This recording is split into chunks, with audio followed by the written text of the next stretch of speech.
Hello dear student, today we going to discuss about surface infection और उसके अंदर एक जो डिजीज़ पढ़ेंगे वो है rabies.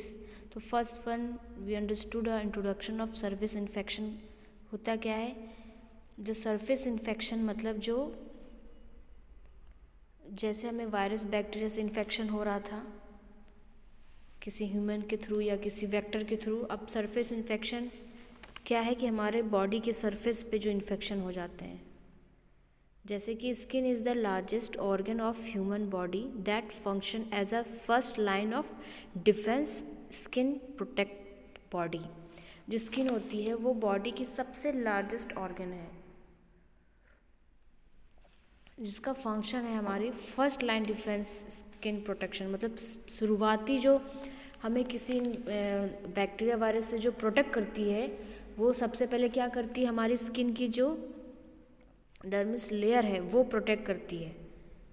Defence skin protect body from various infection but some time because infected itself, जो अपने आप इन्फेक्टेड होते हैं, skin get infected from various germs and सब from mild to severe symptoms. कुछ जर्म्स से, बैक्टीरिया से, छोटे मोटे वो बैक्टीरिया से हमारी अपर लेयर की जो बॉडी वो इफेक्ट हो जाती है।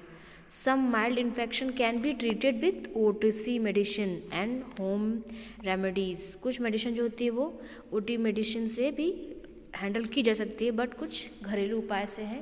जैसे अभी कुछ खुजली वगैरह, ईचिंग वगैरह हो, दाग धब्बे निकल जाते हैं, तो क्या होता है, तुलसी खा लिया, तुलसी रगड़ लिया, लहसुन रगड़ लिया, या फिर तो पिंपल्स वगैरह, थोड़ा इन्फेक्शन हुआ है चेहरों में तो टर्मरिक पाउडर का यूज़ कर लिया। तो ये सब चीज़ें यूज़ करके जो सरफेस में इन्फेक्शन हो रहा है, स्किन में इन्फेक्शन, उसको प्रोटेक्ट करके उसको ठीक कर दिया जाता है। कुछ टाइप होते हैं, उसको देखते हैं आगे। बैक्टीरियल स्किन इन्फेक्शन, तो कुछ इन्फेक्शन है जो बैक्टीरिया के द्वारा होता है, जैसे सेल्यूलिटिस, इम्पिटिगो, बोइलिस एंड लेप्रोसी। ये स्किन के सरफेस पे की वजह से हो जाता है। स्किन इरेचन या रैशेस हो जाते हैं स्किन के सरफेस पे, और ये सिर्फ किसकी वजह से होता है, बैक्टीरिया की वजह से होता है। This infection caused by bacteria starting with the formation of small red bumps which is gradually increase in size. Some mild bacteria infection can be easily treated with topical antibiotic. जैसे अभी बात किया कि कुछ बैक्टीरिया जो होते हैं starting में फॉर्मेशन करते हैं स्मॉल पम्प्स या रेड पैचेस के तौर पे, और फिर ये इसको हम लोग कुछ टॉपिकली एंटीसेप्टिक क्रीम या ऑइंटमेंट लगा के इसको ठीक कर सकते हैं। कुछ एग्जांपल है, some common type of bacteria skin infection are cellulitis और इम्पोटिगो, और दूसरा हो गया लेप्रोसी। कुछ एग्जांपल है जो बैक्टीरियल इन्फेक्शन की वजह से आपके स्किन सरफेस पे जो इन्फेक्शन हो जाता है। सेकेंड है आपका viral skin infection. These infection cause by virus can range from mild to severe. ये वायरस की वजह से होता है, ये माइल्ड टू सीवियर भी हो सकते हैं। Some common example of viral infection is दांत खाज खुजली होता है ना, herpes zoster, chicken pox, molluscum, contagiosum, मांस, खसरा या हाथ पैर मुंह में बीमारियां हो जाती हैं। ये सब कुछ वायरल इन्फेक्शन है। और थर्ड है आपका fungal infection. This infection caused by fungus commonly occurs in dump area of the body like a feet, armpit. मतलब ऐसा एरिया जो छुपा रहता है, एक्सपोज एयर सनलाइट से छुपा होता है, जैसे आर्मपिट्स यानी ये कंधे हाथ के नीचे जो आर्मपिट्स है वो एक्सिल एरिया, जैसे पैर वैर है, ये हमेशा पानी में गीले रहते हैं, मॉइस्चर रहता है इनमें, है ना, फीट वगैरह, ये सब में फंगल इन्फेक्शन हो जाता है। All fungal infection are not transmissible but this infection are non life threatening.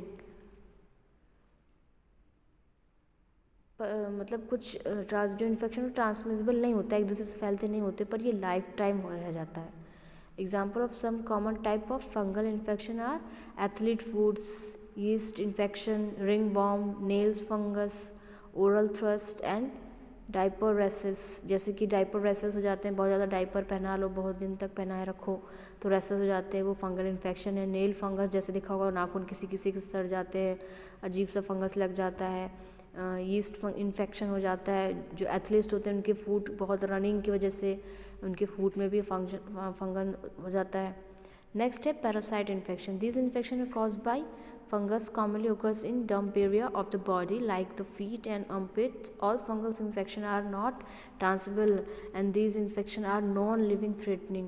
मतलब कुछ इन्फेक्शन ये मेन जस्ट ऑफ पैरासाइट की तरह होते हैं, किसी और के जीवों में रह के जीवित होते हैं रहते हैं और मेनली डंप एरिया में पाए जाते हैं, जैसे कि फीट, आर्मपिट, है ना। ट्रांसमिसिबल नहीं है but they are non life threatening, life time तक बने रहते हैं, जैसे कि bed bug, scabies, cutaneous larva migration, जैसे कि जूं, ये भी तो इन्फेक्शन है, शरीर के में रहते हैं ना। जूं खटमल है, खून चूसते हैं, स्कैबिज है, ट्विचिस लार्वा है, माइग्रेन है।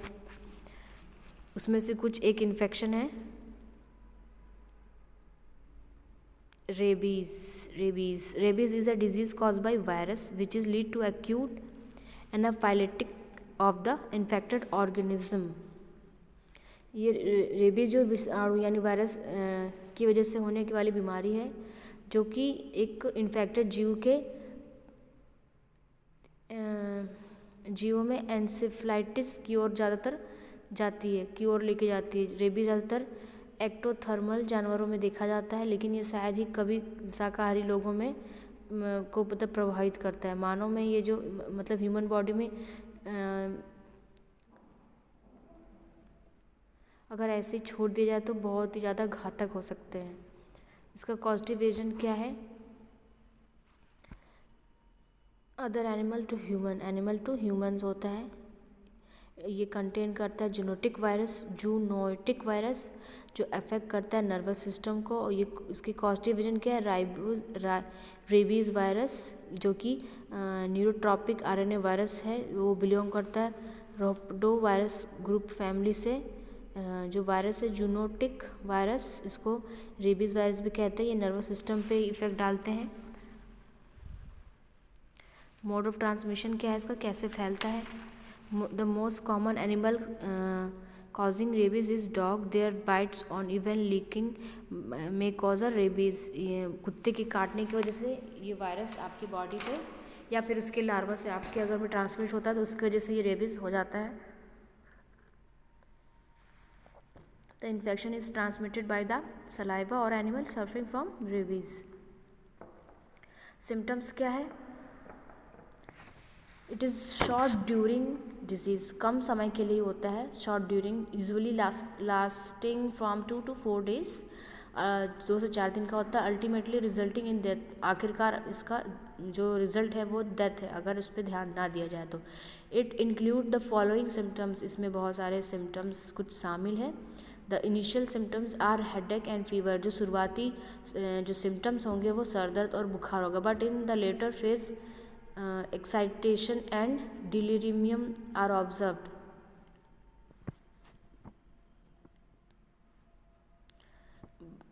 मतलब उसके बाद इनिशियल फेज़ में तो आपको सर दर्द होगा, लेटरल फेज़ में क्या होगा? एक्साइटेशन होगा, दौड़ भाग का उत्तेजना होगा, एकदम कोई चीज़ को भी करने के लिए एक्साइटमेंट हो जाएंगे आप। एट द जितना मतलब एनर्जी खूब से आ जाएगी। जैसे डॉग्स एकदम एक्साइटेड रहते हैं, रोटी देख लिया है, कुछ चीज़ सूंघ लिया तो कैसे एक्साइटेड होने लगते हैं, लार टपकाने लगते हैं एकदम, वैसे टाइप में आप एनर्जेटिक या फिर कह सकते हैं एक्साइटेड हो जाएंगे आप।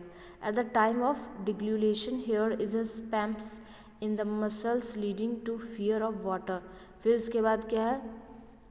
कुछ समय बाद आपके मसल्स में स्पाम्स होने लगा, ऐठन होने लगे, जिससे आपको पानी का डर, हाइड्रोफोबिया हो जाएगा, आपको पानी देखकर आपको डर लगेगा। Ultimately the infected person die due to the respiratory paralysis. आखिरकार क्या होगा कि श्वसन जो रिस्पायरेटरी पैरालिसिस हो जाएगा, मतलब सांस लेने में तकलीफ हो जाएगी और आपको आपकी जो इससे इन्फेक्टेड है उसकी डेथ भी हो सकती है। इसका प्रिवेंशन क्या है?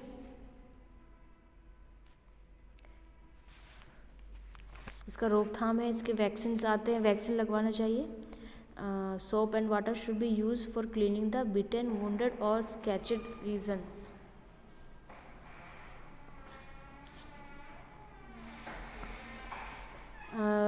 जो भी कटिंग या बीटन का एरिया है उसको पानी से और साबुन से धोए। स्केचेस एरिया को should be done using iodine tincture and carbolic acid, और आयोडीन टिंचर और कार्बोलिक एसिड सॉल्यूशन होता है उससे वॉश करें। Anti rabies serum should be applied on wounds, जो सीरम होती है एंटी रेबिस वो वोंड के ऊपर लगाया जाए। The person beaten by rapid animals should be given anti rabies vaccine ARV और ह्यूमन एंटी रेबिस ग्लोब्यूलिन, ये वैक्सीन आती है, इनको लगवाया जाए। Immunisation is also done as a prophylaxis major.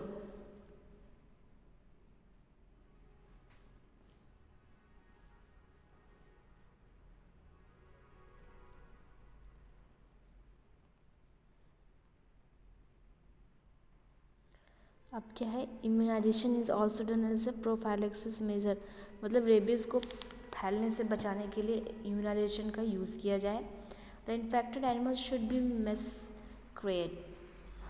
मिसकेरेट, अगर ऐसा है जो जिसके काटने से रेबीज हो जाता है तो उसको मार देना चाहिए। Immunisation of pets and domestic animals should be also carried out periodically, समय समय पर पालतू जानवरों को ये इम्यूनाइजेशन के जो टीका होता है वो लगवाना चाहिए। ये इसके प्रिवेंशन है। ट्रीटमेंट में ये हो जाएगा, आपको इंजेक्शन तो लगवा ही रहे हैं, प्लस कुत्तों से बचे, कुत्तों को बांध के रखें, अब यही हो सकता है। और जो टैबलेट प्रिस्क्राइब की जा रही है by the doctor physician, always be taken, be carefully. This is the topic of surface infection and we are complete our topic rabies. Hope so आपको समझ में आया हो। Thank you class.